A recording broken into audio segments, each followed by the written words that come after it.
테라님, 네네. 우리 그 이전에 영상에서는 지금 경기도 수도권 평택을 다녀왔는데요. 그러면 비규제 지역인 지역도 한 군데 다녀오셨죠? 한 군데 아니고 여러 군데 다니고 있죠. 그 중에 딱 하나 집어주신다면. 요새 좀 네. 김해에 다들 관심이 많으시더라고요. 김해, 부산하고도 가까운 김해. 그러니까 부산이 요새 또 뜨고 있잖아요. 최근에도 보니까 또 지역 상승률 탑 안에 거기 상위권을 차지하고 있다 보니까. 다시 또 꿈틀꿈틀 하긴 하더라고요. 네, 그래서 부산이 또 날아가다 보니까 또 그 옆에 있는 창원, 김해에 관심이 많은데 상대적으로 좀 덜 비싼 김해에 다들 좀 관심을 많으시더라고요.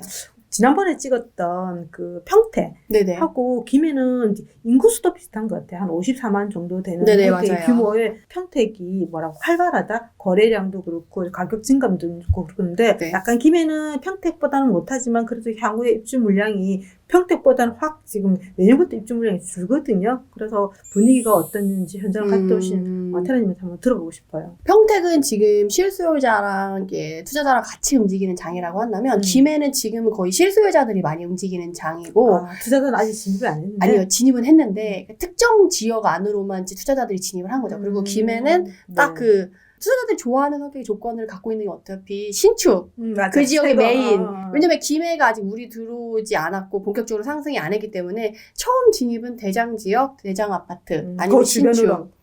거기까지만 지금 투자자들이 많이 진입을 했고 나머지는 거의 실수요 위주로 되고 있고 김해의 특성이 좀 되게 사람들이 되게 보수적이에요.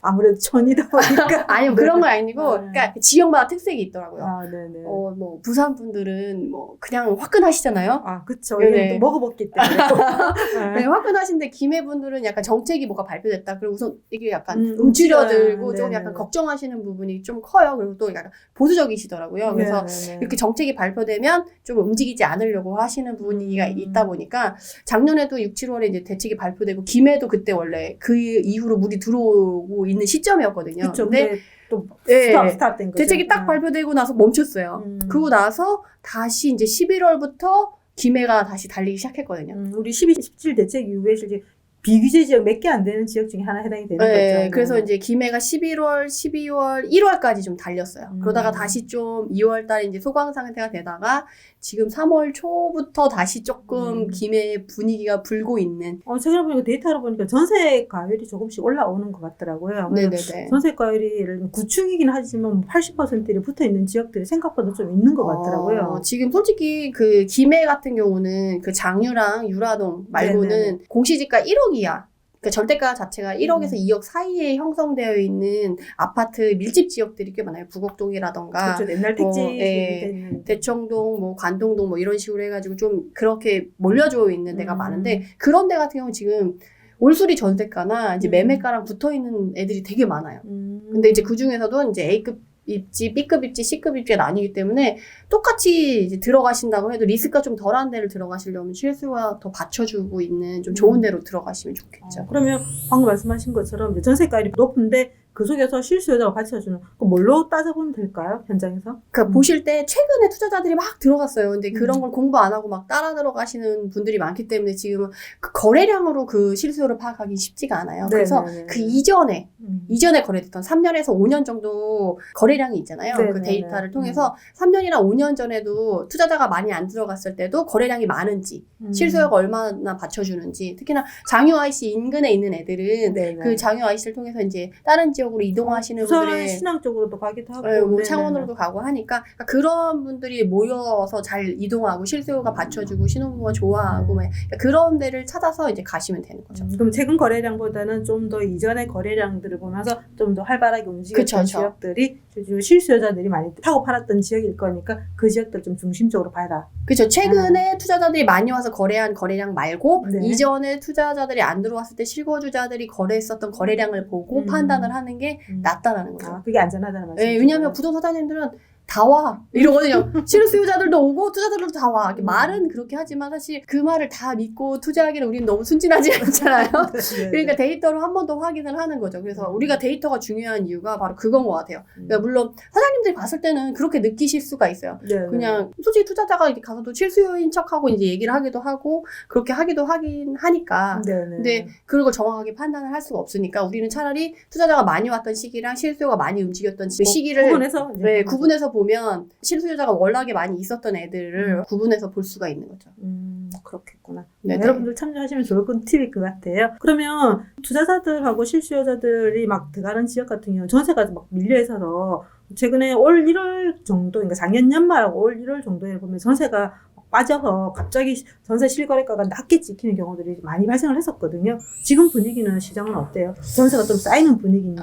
김해는 그 정도는 아닌 것 같아요. 뭐 쌓여 있어봤자 3-4개, 네. 그리고 공실 1-2개, 이런 분위기지 막 쌓인 것 같지는 않아요. 뭐 1000세대 이 정도 되는데 그 정도 하면 많은 건 아니니까. 그렇지만 정말 좋을 때는 진짜 전세 하나도 없다. 네. 그러면 저희 우리가 원하는 대로 전세가를 받을 수가 있잖아요. 네. 그래서 투자자들이 항상 어떻게 보면 좀 미안한 마음도 있긴 한데 최고가를 갱신하는 그런 것들이 앞으로 이제 계속 될 거기 때문에 그거를 내가 이용하냐 남이 이용하냐 이제 그 차이라서 이왕이면 그런 데를 가시면 더 좋죠. 근데 창원 같은 경우는 작년에 굉장히 많이 들어갔어요, 투자자들이. 그래서 창원 같은 경우 구축 같은 경우는 무조건 수리를 하지 않으면 임차인들한테 관심을 못 받았었어요. 그래서 무조건 올 수리를 했던 이제 그런 시절이 있었는데 지금 약간 김해로 넘어와서 지금 투자자들도 진입을 하고 그리고 구축 같은 경우는 수리가 어느 정도 되어야지 이게 새가 나가는지 그런 현장 분위기는 좀 어떻게 보셨어요? 근데 김해도 그래요. 아, 김해도 그래요? 네, 김해도 올 수리 아니면 사람들이 안 본대요. 그래서 뭐가 문제냐면 전세가 없는 건 아니에요. 전세 있대. 근데 수리가 안 돼서 사람들이 쳐다보지 않는다는 거지. 그래서 전세가 많지 않고 1-2개만 있는데도 불구하고 수리가 안 돼 있다 그러면 다른 지역 가는 거예요. 그래서 올 수리 해주는 그 지역, 어차피 그 지역 안에서 뭐 차로 10분, 15분이면 저기서 저기까지 다 이동이 되기 때문에. 거리가 그리 멀지가 네네네. 사람들이 그걸 다 알고 있어요, 이미. 그래서 여기 뭐 수리된 전세 없어? 그럼 나 그냥 다른, 여기 안에서도 뭐 부곡동 있고 대청동 있고 강동동 있고 다 있으니까 그 안에서 돌아다니면서 올 수리해주는 그 물건 가시는 거예요. 그러면 지금 입주 가능한 물건들을 사서 수리를 하려면 일단 잔금을 쳐야 되겠네. 그래야지 실질적으로 내가 높은 금액으로 전세를 세팅할 수 있잖아요. 근데 또 좋은 게 다주택자들이 내놓는 물건들 있잖아요. 그러니까 그런 것 같은 경우 공실로 만들어 놓은 경우가 있어요. 그렇구나. 제가 이번에도 이제 강의 때 준비하려고 조사를 해보니까 사람들이 이제 임차인 분들을 얘기를 해서 나름의 위로금을 주고 내보내놓고 파이려고 공실을 만들어 놓은 것들이 많아요. 그렇구나. 그러면 실제로 내가 그 잔금을 조금 시간을 두고 그동안 수리를 해도 되겠네요. 네, 그렇게 맞춰주는 물건들이 꽤 많아요. 김해에서도 그런 물건을 좀 많이 봤어요. 그러면 좀 더 쉽게 이제 실질적으로 수리를 해가면서 이제 전세 맞추면서 이제 잔금을 칠 수도 있겠네요. 네네네. 그래서 김해가 지금 그런 면에서 투자하기가 참 좋은 타이밍이지 않을까. 그럼 반드시 공실이 물건인지를 좀 확인을 해볼 필요가 있겠네요, 현장에. 그리고 또 매도자분들이 그걸 맞춰주시는 경우도 있어요. 이렇게 좀 자금 여유가 있으신 분들은 절로 새 집을 이사 가면서도 여유가 있으니까 뭐 굳이 그러면은 잔금 조금 그렇게 할 테니까 먼저 떼서 쓰세요. 뭐 이렇게 사람도 있고. 이거 스킬인 것 같아요. 전 중개사분들한테 빌려서 한 적도 있어요.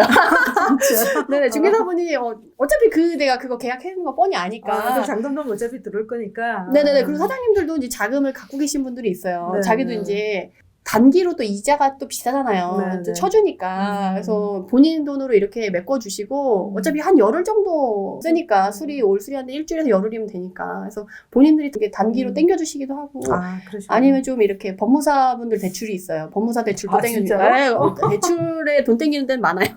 은행만이 있는 게 아니구나. 네. 그런 단타로 쓸 수 있는 또 물건, 스킬들이 있기 때문에 현장에서 그거는 이제 땡길 수 있는 대출은 또 그런 식으로도 확인하시면 좋은 실전 팁들을 많이 알려주시네요. 그러네. 현장에서 굴르다 보면 여러 가지 좋은 이런 경험들이 생기더라고요. 지금 보면 김해 안에서도 지금 가격이 상승하고 있는 지역들을 보니까 네네네. 주천면하고 유라 이쪽이 좀 많이 움직이는 것 같아요. 최근에 지금 전세가 가장 많이 움직이는 지역은 지금 주천인 것 같더라고요.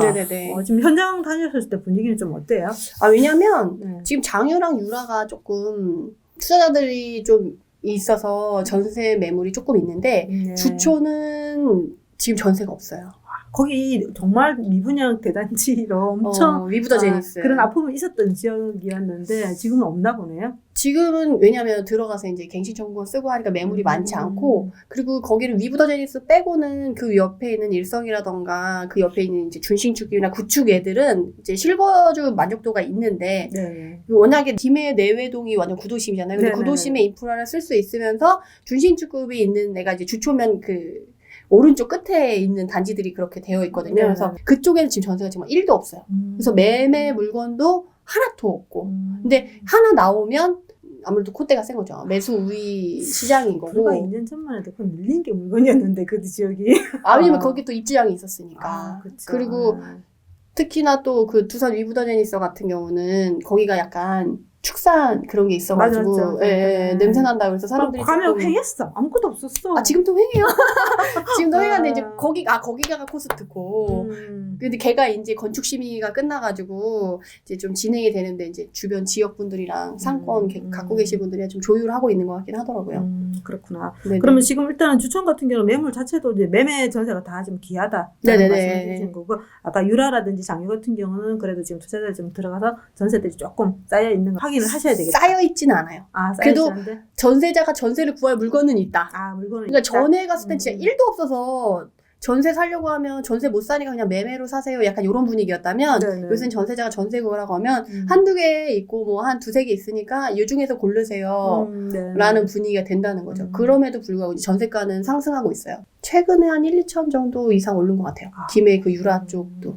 그러면 지금 원래 구도심인 내외동은 어때요? 거기는 지금 어찌 보면 뭐 그 신축이 들어가지도 않고 그네들이 그대로 지금 머물러 있는 상태잖아요. 원래는 지금 막 주촌이라든지 뭐 장유라든지 이쪽 같은 게 신축이 들어오면서 그 지역의 분위기들이 막 이렇게 바뀌고 있는 상태인데 네네. 내외동은 옛날 인프라는 좋아. 그런데 그대로 이제 옛날 구축을 그대로 고유하고 있는 지역이기 때문에 분위기가 다른 예를 들면 유라라든지 주촌의 영향을 좀 받나요? 안 그러면 그대로인가요, 지금 분위기가? 걔네는 또 걔들만의 특성이 또 있어서 여기 주초면에 두산 위브더제니스라다가 그 옆에 신축들이 들어갈 때는 내외동 사람들이 다 이동해서 글로 갔어요. 그래서 내외동이 그때 한번 쫙 빠졌었거든요. 이렇게 다 이동을 하다 보니까. 네, 그때가 2019년 정도 한 20년 이때쯤에 쫙 빠졌었거든요. 네네네. 근데 이제 쫙 빠지다 보니까 상대적으로 너무 싸서 부산 분들이 다 가셔서도 그 저가에 있는 거를 임대 수익용으로 한국 아파트 뭐 이런 것들. 그쵸. 네. 그 옆에 이제 다 짜잘짜잘 하잖아요. 맞아요. 10평대, 네, 20평대 10평대 초반에 많죠. 그런 애들 해서 이제 마지막에 바닥을 찍고 올라왔었는데 그 이후에 그 내외동이 약간 그 이후에는 소외를 받았다가 공시지가 1억이야 단지가 좀 뜨고 트렌드가 달라지니까. 네, 그러면 또 썩은 아파트들, 소형 아파트들이 또 이렇게 오래된 아파트. 이렇게 뜨면서 또 그리고 여기 옆에 그 연지공원 프로지오가 있잖아요. 네네네. 그 옆에 그래도 재개발하는 애들이 단지가 있다. 네네. 그러면 걔네들 주변에 있는 썩은 오래된 이제 소형 아파트들까지 같이 움직이는 거죠. 그래서 걔네들이 오히려 상승률이 더 좋았어요. 그 내외동 안에서도. 이게 트렌드를 좀 정부가 골고루 정말 그쵸? 네, 올려주는 것 같은 생각이 좀 들고요. 그래도 지금 이제 평택 이어서 지금 김해 소식까지 알려주셔서 지금 최근에 거래된 단지도 하나 마지막으로 한번 볼까요? 네네. 지금 최근에 보니까 이 같은 경우도 지금 무계동이에요. 무계동 석봉마을 유영호 오차라고 이 물건이 지금 그래도 김해 안에서는 가장 거래가 많이 이루어지는 단지인 것 같은데 아무래도 이것도 구축이고 지금 트렌드인 1억 미만? 네, 공시지가 1억 이하. 네, 그 형태로 지금 거래가 많이 이루어지는 건데 그렇죠? 네네. 근데 생각보다 거래도 많이 이루어지는데 전세 가격도 지금 올라가주는 거는 그만큼 시장에서 받쳐준다라는 거네, 그죠? 그렇죠. 여기는 좀 약간 실수요자들이 받쳐주는 단지 중에 하나예요. 특히나 이제 부곡동 같은 경우 그 옆에가 부곡동이거든요. 네, 맞아. 그 옆에가 부곡동인데 부곡동에 이런 비슷한 조건의 애들이 쫙 이렇게 밑에서부터 쫙 깔려 있어요. 근데 부곡동에서도 저쪽 위쪽으로 월산마을 쪽까지 가면 이제 석봉마을은 괜찮은데 월산마을까지 가면 조금 실수요자가 떨어지고 네. 거주만족도가 좀 떨어지거든요. 근데 여기는 이제 무계동 자체가 이제 개발 호재도 갖고 있고 네. 오히려 석봉마을의 인프라를 바로 옆에서 이용할 수가 있는 거예요. 네. 그래서 얘네가 오히려 좀 더 주목을 받고 있고 최근에 12월 달부터 1월 달 사이에도 거래가 거래가 좀 되게 많이 된 것 네, 같아요. 보니까. 많이 돼가지고 한번 1000에서 한 2000 정도 올랐다가 지금 또 다시 물이 들어오는 3월부터 물이 들어오는 분위기라고 하시긴 하시더라고요. 뭐 또 장려하시니까 진짜 접근성도 예를 들면 부산으로 나가기도 그렇고 뭐 강원으로 나가기도 그렇고 굉장히 용이한 입지로 되어 있는 것 같아요. 네네. 그래서 제가 아까 뭐 무계동이랑 부곡동이랑 대청동, 관동동 이런 애들이 있는데 그런 애들 안에서도 이제 실수요가 받쳐주는 지역을 들어가야 된다고 했는데 이런 식으로 장유 IC나 이제 인프라가 되는 애들 같은 경우는 투자자가 좀 많이 들어갔죠. 근데 얘네가 보시면 1500세대잖아요. 네네. 세대수가 좀 많아요. 네. 근데 지금 사람들 지금 많이 들어갔잖아요. 지금 네. 40건, 30건 많이 거래된 거 데이터에 보이는데도 네, 네, 불구하고 가격대가 그렇게 많이 움직이진 않았잖아요. 그쵸. 그래서 그 보면 이것도 좀 조심을 하셔야 돼요. 그래서 본인이 투자자가 이렇게 많이 들어갔고 가격 상승이 많지 않았고 그럼 나중에 발을 뺄 때 투자자들이 발 뺄 때 내가 반발짝 먼저 뺄 수 있으면 상관없는데 한꺼번에 쏟아지니까. 네, 그러면 자기가 이제 먹지도 못했는데 발도 못 빼고 이렇게 될 수 있으니까 그러니까 저는 솔직히 초보 투자자들이 많이 들어간 단지는 안 들어가시는 게 좀 그러니까 거래량을 보고 그러니까 리스크가 왜냐면 내가 먼저 들어갔으면 상관없는데 네. 중간에 이제 특히나 단타로 먹고 나가시는 분들이 많을 경우는 본인은 이제 조금 한 텀 뭐 이렇게 보고 들어갔는데 한 텀 끝날 때쯤 봤더니 이미 물 다 빠져나갔고 나만 남아있다 이렇게 하면 좀 또 상처 잡혔다. 네, 약간 그렇게 될 수가 있으니까 그러면 지금 이 주변 단지들을 몇 개 살펴보면서 거래가 그래도 좀 덜 한 것들을 좀 개묘기처럼 찾아보는 것도 방법이겠네요. 근데 좀 안타까운 건 다 이쪽 들어갔어? 집은 다 들어갔어요. 다 들어갔어. 왜냐면 여기 석봉마을 들어갔을 때가 작년에 맞아요. 11월달, 12월달인 것 같아요 보니까. 네, 여기는 11월달 들어갔는데 이 석봉마을 같은 경우 작년 6, 7월 달에도 사람이 들어갔게. 그러니까 일찍 들어간 사람들은 일찍 들어갔어요. 왜냐면 북곡동의 이 석봉마을 같은 경우는 워낙에 이제 입지가 좋다 보니까 사람들이 일찍 들어갔어요. 이때 갭이 1,000, 2,000이었거든요. 그러니까 지금 석봉마을처럼 갭이 붙고 이제 그런 조건이 형성되는 상황이어가지고 사람들이 일찍 들어갔어요. 그래서 석봉마을 끝나니까 이제 주변으로 이렇게 퍼지면서 이제 무계동의 옆에 있는 갭까지 올라간 거죠. 그럼 지금은 가면 안 되나요? 그건 본인이 판단하셔야죠. 그래도 아직 먹거리가 있는 곳 한 곳만 좀 알려줘요. 어쨌든. 근데 제가 사실 책임질 게 아니면 말을 하는 편은 아니어서 본인이 그러니까 어느 정도 데이터를 봐서 이제 실소유자 받쳐주고 본인의 조건에 맞고 우선 포트폴리오에 맞아야 돼요. 자기가 막 무주택자인데 막 이런 석봉마을 산다고 하면 안 돼. 전 진짜 화내요. 그러니까 본인 포트폴리오에 맞게 나는 정말 뭐 다주택자다. 그러면 이런 거 뭐 연습 삼아는 뭐 솔직히 말은 안 되지만 본인이 가볍게 뭐 하고 싶다라고 하면 근데 김해의 예를 하느니 가성비 더 좋은 얘기가 또 있어가지고 이렇게 좀 말은 쓰면 못 드리겠지만 그 이야기는 우리 어디서 들을 수 있을까요? 그럴까요? 그건 이제 제가 또 강의 때 말씀드리고 있어가지고 우리 그 메디테라님하고 저희 그 콜라보 특강을 우리 한번 했었는데 성황리 끝났죠. 그쵸. 네, 많은 우리, 분들이 호응해 주셔가지고 그래서 우리가 5월에 다시 준비를 하고 있죠. 네네네. 그러면 오늘 못한 이야기를 우리 5월에 콜라보 특강 때. 그렇죠.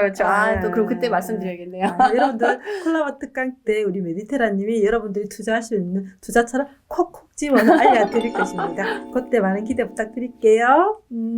수고하셨습니다.